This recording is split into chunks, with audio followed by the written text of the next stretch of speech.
कहानी हिंदू मुस्लिम कब तक। यह कहानी एक छोटे से गांव की है जिसका नाम शांति नगर था। वहां हिंदू और मुस्लिम दोनों समुदाय मिलजुल कर रहे थे। गांव का माहौल बहुत ही शांतिपूर्ण और सौहार्दपूर्ण था।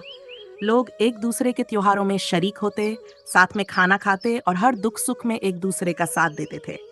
गांव के दो सबसे अच्छे दोस्त थे, रामू और रहमान।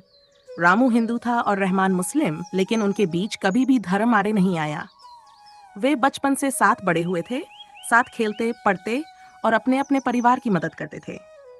रामू का परिवार खेती करता था और रहमान के पिता का छोटा सा दुकान था। दोनों परिवारों के बीच भी हमेशा प्यार और सम्मान का रिश्ता था। एक दिन गांव के पास के शहर में धार्मिक हिंसा भड़क गई।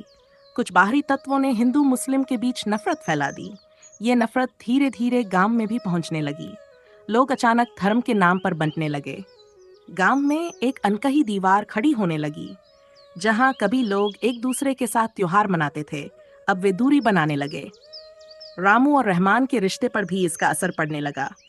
लोग कहने लगे, रामू, रहमान से दूर रहो, वह तुम्हारा दोस्त नहीं है, वह एक मुसलमान है। रहमान को भी यही सुनने को मिला, रामू तुम्हारा दुश्मन है, वह तुम्हारा धर्म मानने वाला नहीं है। धीरे धीरे दोनों दोस्तों के बीच एक अनकहा सन्नाटा पसरने लगा। वे अब पहले की तरह खुलकर बात नहीं करते थे। गांव के बाकी लोग भी उनके बीच दरार डालने की कोशिश कर रहे थे। फिर एक दिन गांव में अचानक किसी ने अफवाह फैला दी कि रामू के खेत में आग लग गई है और रहमान के परिवार के लोगों ने ये किया है। ये सुनते ही गांव में तनाव फैल गया। लोग हथियार लेकर एक दूसरे के खिलाफ खड़े हो गए। कुछ लोग रहमान के घर को घेरने लगे।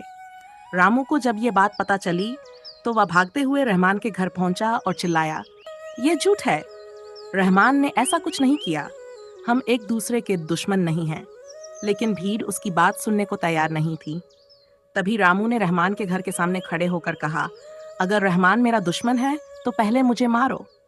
रहमान भी बाहर आया और कहा, रामू मेरा भाई है, अगर तुम्हें इसे मारना है तो पहले मुझे मारो। उन दोनों की दोस्ती और विश्वास देखकर भीड़ रुक गई। लोग समझ गए कि ये सिर्फ अफवाहें थीं और कोई बाहरी लोग उन्हें बांटने की कोशिश कर रहे थे। धीरे धीरे गांव वालों को अपनी गलती का एहसास हुआ और वे शांत हो गए।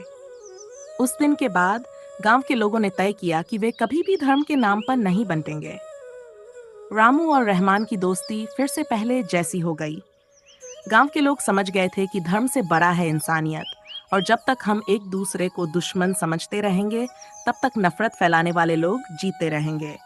इस कहानी का संदेश था कि हिंदू और मुस्लिम या किसी भी धर्म के लोग तब तक बंटते रहेंगे जब तक वे नफरत और अफवाहों पर विश्वास करेंगे। हमें यह समझने की जरूरत है कि धर्म से ऊपर इंसानियत है, और अगर हम साथ खड़े रहें तो कोई भी हमें बांट नहीं सकता।